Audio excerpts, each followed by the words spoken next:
Hi, I'm Dr. Jesse John, Assistant Professor, Department of Anatomy, Jyoti Vidyapeeth Women's University, Jaipur. Today we will discuss anatomy of the pancreas. Namaste, हमेशा खुश रहो बिटिया. And first we will describe what is the pancreas.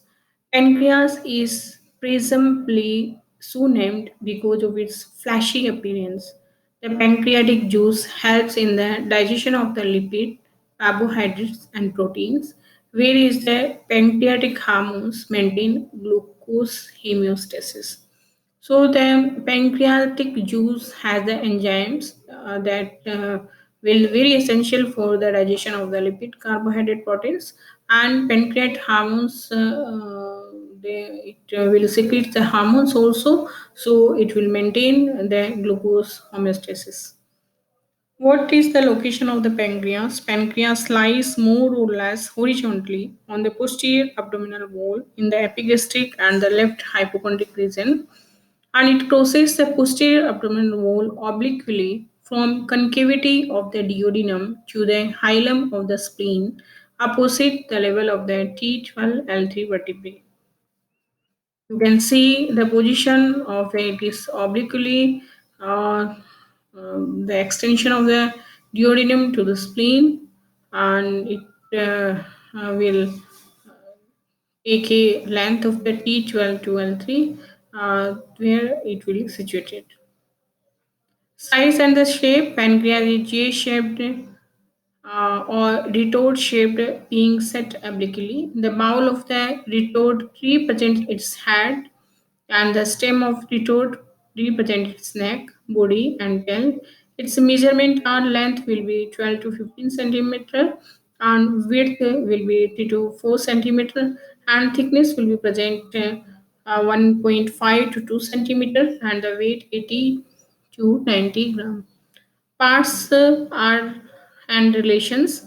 Descriptive purpose: the pancreas is subdivided into four parts that are head, neck, body, and tail. Head of the pancreas.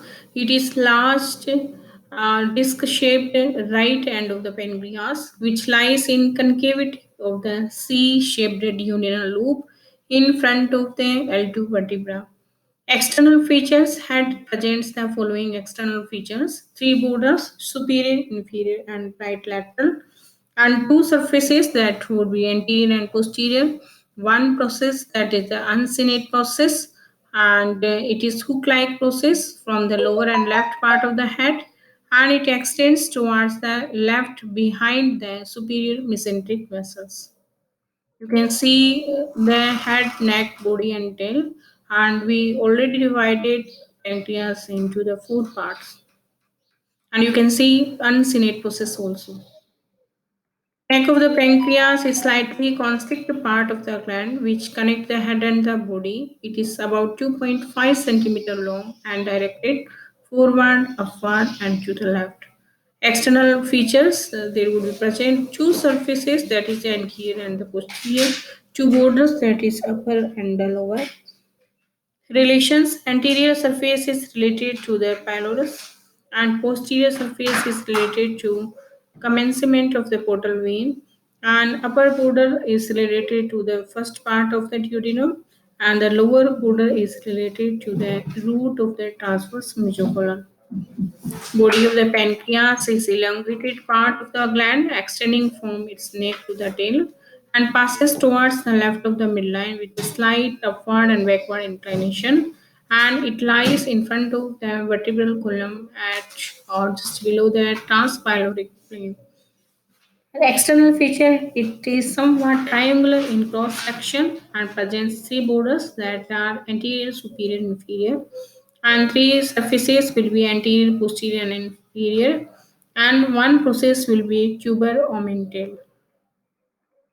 Tail of the pancreas is the narrow left extremity of the pancreas and lies in the lienorenal ligament along with splenic vessels, and it is mobile unlike the other major retroperitoneal parts of the gland. It contains the largest number of islets of the Langerhans per unit of the tissue as compared to other parts of the gland. Now we will see the ducts of the pancreas. There are usually two ducts, main and accessory, which drain the exocrine secretion into the duodenum. And main pancreatic duct, we will say duct of Watson. It begins in the tail and transfers the whole length of the gland near its posterior surface. At the neck, it turns downward, then to the right to enter into the second part of the duodenum, and it joins the bile duct as it parts the duodenal wall to form the hepatopancreatic ampullae, which opens by a narrow mouth on the summit of major duodenal papillae, 8 to 10 centimeter distal to the pylorus. It receives tributaries throughout its length at right angle to its long axis in the herringbone pattern. You can see the ducts. Accessory pancreatic duct, we can see duct of Santorini. It begins in the lower part of the head, then run upward and medially, crossing in front of main pancreatic duct. It opens into the second part of the duodenum on the summit of minor duodenal papilla, about 2 to 3 centimeter above the opening of main pancreatic duct. In 40% of the cases, it communicates with the main duct while crossing it. We can see here.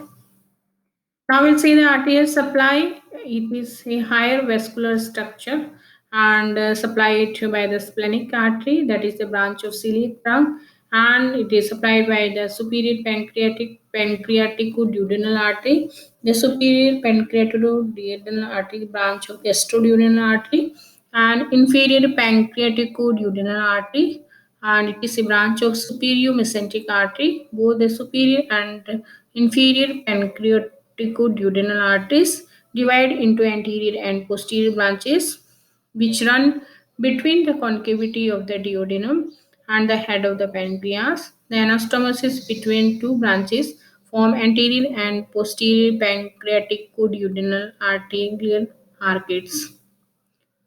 Now we will see the venous drainage. The veins of the pancreas drain into the portal vein and superior mesenteric vein and splenic vein. Now we'll see the lymphatic drainage. Lymphatic from the pancreas follow the arteries and drain mainly into the following groups of the lymph nodes. These are pancreaticosplenic nodes, celiac nodes, superior mesenteric nodes, and pyloric nodes. Now supply will be sympathetic and parasympathetic nerve fibers reach the gland along its arteries from celiac and superior mesenteric plexus. The sympathetic supply is vasomotor, whereas the parasympathetic supply controls the pancreatic secretion. Now, this is the assessment question. Describe pancreatic duct and blood supply of the pancreas. So, you have to write the answer with in detail.